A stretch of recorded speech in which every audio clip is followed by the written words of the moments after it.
One of the few pleasures of fame is that you can do good things, but in all honesty, I think some causes are more worthy than others. Joking aside, cancer's a very worthy cause. Autism's a very worthy cause. But I got asked to do a benefit gig recently for sufferers of obesity. What? She went, sufferers of obesity. I went, you mean fat people? She went, no, because obesity is... Well, she actually went, no, because obesity... She was eating, of course she was eating.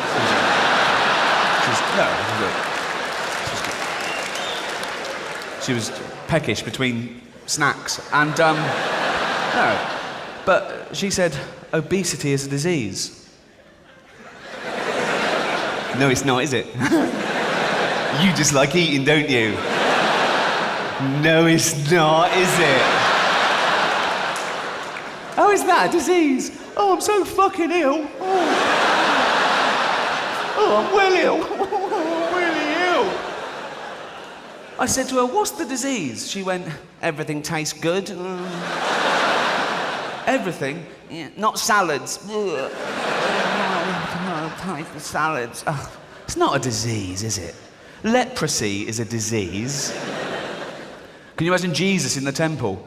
People come up to him in bandages going, Jesus, my face is falling off. Can't stop now, as a fat bird and a third pie. They eat too much. That's what does it. Simple science. But they complain, don't they, fat people? They complain about the situation. They go, no. I'm getting fat. No.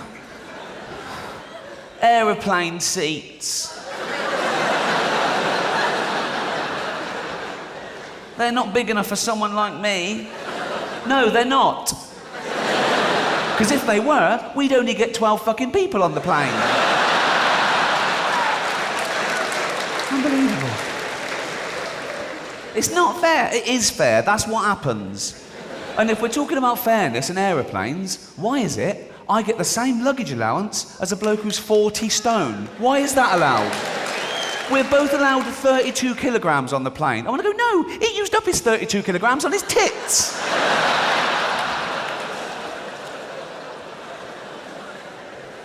It's not a disease. I saw a documentary about a woman who was 28 stone, right? Because she ate 10 pie and chips a day.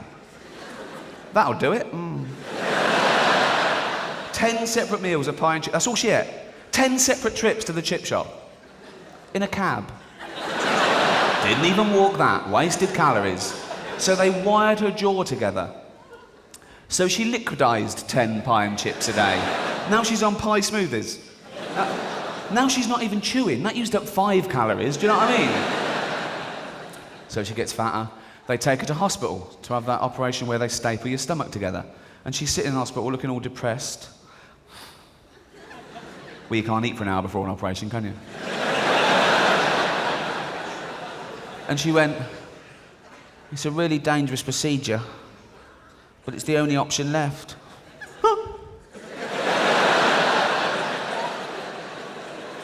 One, jogging? You don't even walk. Salads? You don't like the taste. Right. 9 pie and chips a day? It's a start, isn't it? It's a starter to her. I'm not having a go. I'm a bit overweight myself. The other night someone shouted, no shit. Oh. I thought, could be that. That'd be great, wouldn't it? You go to the doctor, he goes, no, you're not fat, you're constipated. I had to go to the doctor to have a medical for this tour. I've had medicals before for TV work. They check your pulse and go, yeah, fine, you're not going to die in the next 3 weeks. But I always think, what if I fail the medical? What if they say, no, you're not fit enough, you can't do the TV work? Then I see Johnny Vegas on telly and I think, I'm all right. Do you know what I mean? He's like my canary down the mine. If I'm in a restaurant, I go, do you want a pudding? I go, is Johnny Vegas still alive? I go, yeah. I go, bring it on. Okay, now. So I went along to Harley Street and the doctor said, it's a bit more thorough than usual. It's a big tour. So we need a urine sample. I went, fine, yeah. So he gave me the little thing in the bag to put it in. Did that, came back to him, good as gold. He went, oh, can you strip down to your boxer shorts? I thought, well, this is thorough, I've never had to do that before. But I stripped down to my boxer shorts. Oh, for fuck. The one day I wear white boxer shorts. Big wet patch from the wee. Oh, why didn't he warn me? Why didn't he say, be careful, I'll be checking your pants in a minute? He's, you know, and there's nothing I could do. I just stood there, and and it was one of those pairs just had a slit, and I tried to sort of pull it over, and it pinged back, and he saw it. I saw the moment he saw it. There's nothing I could do, and I was thinking, oh, sorry, he's a doctor, he can't tell anyone. And then I thought, if I was a doctor, I'd tell everyone everything. I would. I'd come and go, you'll never guess what I found up an arse today. So I thought, oh, he's going to tell everyone. And I had to touch my toes as well, which sounds all right in front of a doctor, but it's still a man you haven't met before in pants that you've wet. So you feel really vulnerable and you try and make everything look okay in the doctors, don't you? They go, does that hurt? Definitely not. Definitely not. Touch your toes? Easy, right? And the truth is I've got to that age where I have to make a sort of noise to get me up and down now. Do you know what I mean? That didn't happen in your 20s. 20s, bang. 30s, bang. 40s, you go, why do you do that? I think it's a warning to family and friends. That they hear that, I go, oh, Grandad's bending over. And he's up, on with the barbecue. But things happen with age. But it's good and bad. I'm at that age now where it's totally acceptable for me to back in a lorry driver I've never met before. Do you know what I mean? If you're 20 and really skinny, they go, fuck off, mate. But I can go, you're all right, you're all right. Go on. Whoa! Be careful, Plod's around the corner.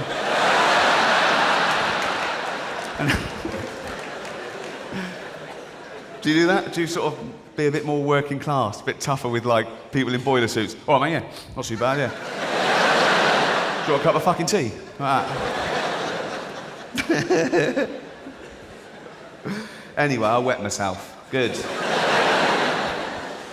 After I came back, I told my friend about the wee incident, and my friend went, oh, you should have gone commando. What? That would have been less embarrassing, wouldn't it? So now I look down, I think, oh, I've wet myself, what can I do? Oh, I know, they're coming off too. That's as dry as a bone, Doc. Should have gone commando. Do commandos not wear pants? Why is it called? They must wear pants, don't they? Yeah.